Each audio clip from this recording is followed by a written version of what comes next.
If you're over 60, there's a very good chance you're taking one or more of these vitamins thinking they're helping your heart, brain, or energy. But what if I told you some of these so-called healthy supplements are actually doing more harm than good? As a cardiologist with over 2 decades of experience, I've seen firsthand how the wrong vitamins can silently raise your blood pressure, mess with your heart rhythm, and even increase your risk of stroke, especially in adults over 60. So today I'm urging you, stop taking these 5 common vitamins immediately unless your doctor has specifically recommended them, and especially if you have high blood pressure, atrial fibrillation, or a history of heart disease. And stick around to the end, because #1 is in almost every multivitamin on the shelf, and most people have no clue it could be hurting their heart. Before we begin, quick disclaimer, this video is not medical advice. Always consult your healthcare provider before stopping or starting any supplement. But this is based on peer-reviewed research, cardiology guidelines, and clinical observations. Also, comment below. How many vitamins do you take daily, and have you ever noticed side effects? We'd love to hear your experience and help others learn from it. Now let's jump in. Number 5, vitamin E in high doses. Vitamin E is often sold as an antioxidant that supports heart and immune health. But here's the catch. In high doses, it may actually increase the risk of heart failure.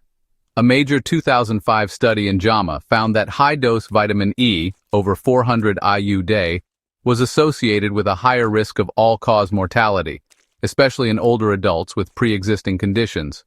Why? Vitamin E can thin your blood, which sounds good, until it causes dangerous interactions with medications like aspirin, warfarin, or Plavix. For older adults, this can mean a higher risk of internal bleeding or hemorrhagic stroke. If you're over 60 and not deficient, avoid supplements with over 100 IU of vitamin E per day, and focus instead on getting it from whole foods like almonds, spinach, and avocados. Number 4, calcium supplements, especially without vitamin K2. If you're taking calcium for your bones, listen closely. Calcium by itself, without the right cofactors like vitamin K2 and magnesium, can build up in your arteries instead of your bones.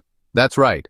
Multiple studies have linked calcium supplementation to increased coronary artery calcification, especially in postmenopausal women and older men. That's plaque, and it can raise your risk of heart attack and stroke. I'm not saying don't get calcium, but if you're supplementing, it should always be in a balanced form, ideally with K2, MK7, D3, and magnesium. Better yet, focus on dietary calcium from leafy greens, sardines, sesame seeds, and fortified plant milks. Number 3, vitamin B6 in megadoses. Vitamin B6 is important for nerves, mood, and metabolism.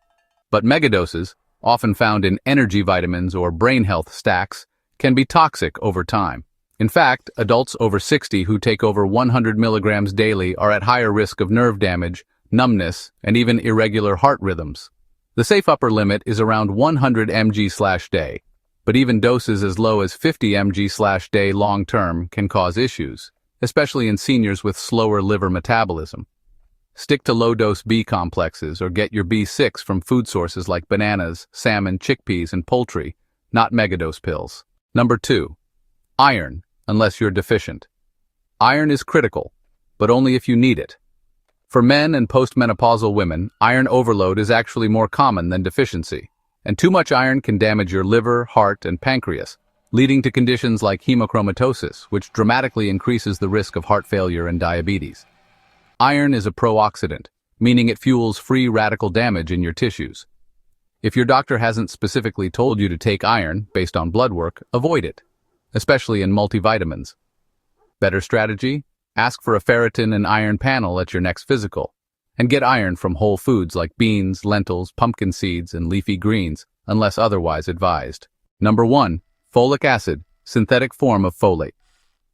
Folic acid is the synthetic version of vitamin B9, and while it's added to many fortified foods and multivitamins, there's a catch. A growing body of research shows that unmetabolized folic acid can build up in the bloodstream, especially in people with MTHFR gene mutations, which are more common than you think. Excess synthetic folic acid has been linked to higher rates of prostate cancer and cardiovascular issues in some studies, especially when combined with high levels of B12. After age 60, your body's ability to process synthetic nutrients declines, and unmetabolized folic acid may increase inflammation and arterial stiffness in some people. Look for supplements that use methylfolate, 5-MTHF, instead. It's the natural bioactive form your body can actually use. And as always, check your multivitamin label. If it says folic acid, consider switching to one with methylated B vitamins. Final thoughts. To recap, here are the 5 vitamins to stop or reconsider after 60. High-dose vitamin E calcium without K2, high-dose vitamin B6 iron, unless deficient synthetic folic acid, use methylfolate instead. Your heart, brain, and kidneys will thank you. And remember, more isn't always better. When it comes to supplements, quality, form, and context matter more than quantity. Which of these are you currently taking? Are you going to make any changes after watching this? Drop a comment below and help others by sharing your experience. And if you found this helpful, please give it a thumbs up, subscribe for more science-backed videos, and share this with a friend or parent who's taking multiple vitamins. Take care, stay heart smart, and remember, your body changes after 60, and your supplements should too.